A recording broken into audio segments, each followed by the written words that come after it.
E aí você me fez uma pergunta e a gente se perdeu, mas você me perguntou, agora eu lembrei. Por que a gente não teve confronto espacial? E eu ia chegar nessa explicação, mas agora eu volto para ela. Porque existiu receio de que um ataque à infraestrutura espacial era uma preparação para um ataque nuclear. Entendi. Então você não poderia atacar certos satélites, porque na verdade o que você estava tentando fazer?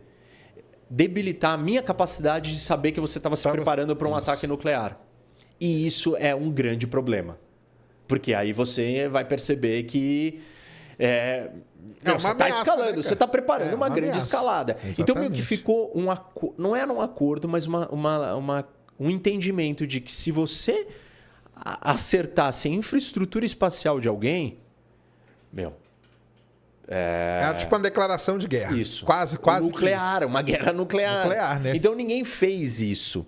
E a gente não teve, né, depois dessa aeroespacial, uma grande guerra. O mais perto disso foi a Guerra Fria, que não virou uma guerra quente. Mas aí agora, né? E a da Rússia na Ucrânia? Então, a guerra da Rússia na Ucrânia, os russos escolheram não destruir nada cineticamente. Não foi um confronto total de ataque. Entendi. Porque... guerra total, que o pessoal chama, né? Porque assim, primeiro que poderiam achar, guerra total, poderiam achar isso, que ele estaria... Putin está disposto a usar uma bomba atômica também. Esse medo continua valendo. Teve gente que propôs a ideia de criar um tratado para falar assim, vamos identificar quais são os satélites que não pode atacar. Só que aí tem um problema. Você vai contar qual é o satélite. Você vai contar o seu segredo, né? Isso. Vamos saber, aquele então vamos mandar um outro satélitezinho para ficar paradinho do lado fotografando, só espionando e entendendo como que ele funciona. Tem outra questão que a infraestrutura espacial funciona. Ela é fundamental para impedir que que o presidente americano ou o presidente de um país dê a ordem de lançamento. Sem a infraestrutura espacial não tem garantia de ordem de lançamento. Porque toda a estrutura ou a capacidade de comando e controle está linkada com esses satélites. E alguns desses satélites têm até proteção para aguentar explosões nucleares espaciais, de radiação. Sim. E resiliência, enfim. Então, você tem um monte de medidas para conter que aqueles satélites não sejam destruídos. Então, em parte, a gente nunca teve um ataque espacial, porque isso poderia desencadear uma guerra nuclear. Há um medo mesmo. Isso. Era um receio e era uma das grandes coisas. Agora, e você acha que é um receio? É válido isso?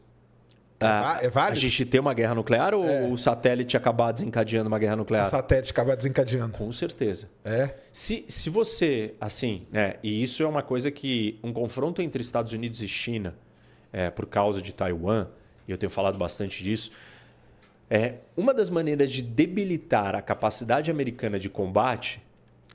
lá no espaço. Isso. É acabar com a superioridade espacial americana. Ssó que existe um risco nisso, que é o risco de você destruir um satélite que seja um satélite crítico para o alerta de um lançamento nuclear.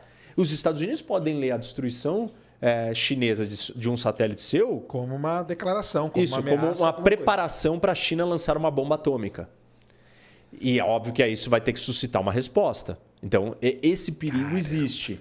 Esse perigo é real. Nós estamos numa linha aí tênue, então.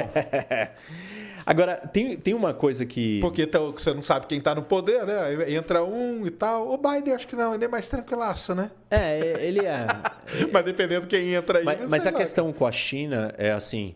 O Biden tomou medidas mais duras ou tão duras, ou deu sequências do Trump na questão tecnológica e toda.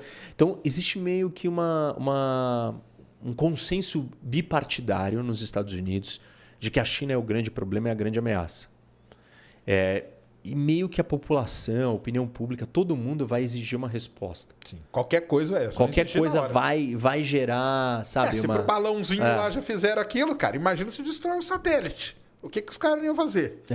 Caramba, tá vendo? Então, tá vendo, pessoal? O espaço, ele é um lugar estratégico pra caramba, cara. Muito estratégico. Muito, né? Assim, tem uma outra analogia que fala-se muito, né, nessa discussão astropolítica, que é a ideia do high ground.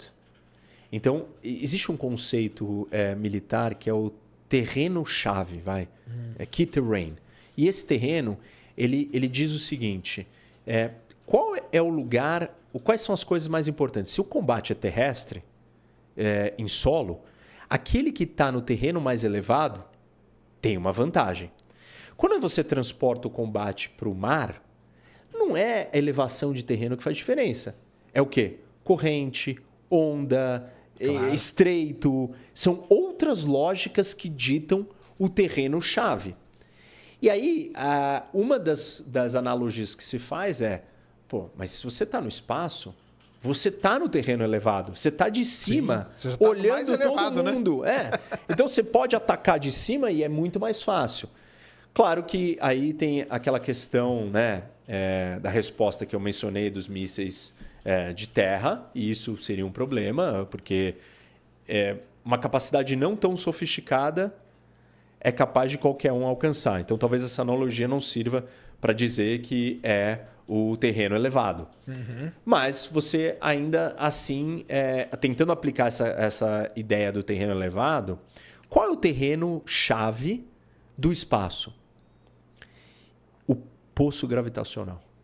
Entendi. A questão de propulsão e energia é o elemento crítico do combate naquele espaço. Entendeu?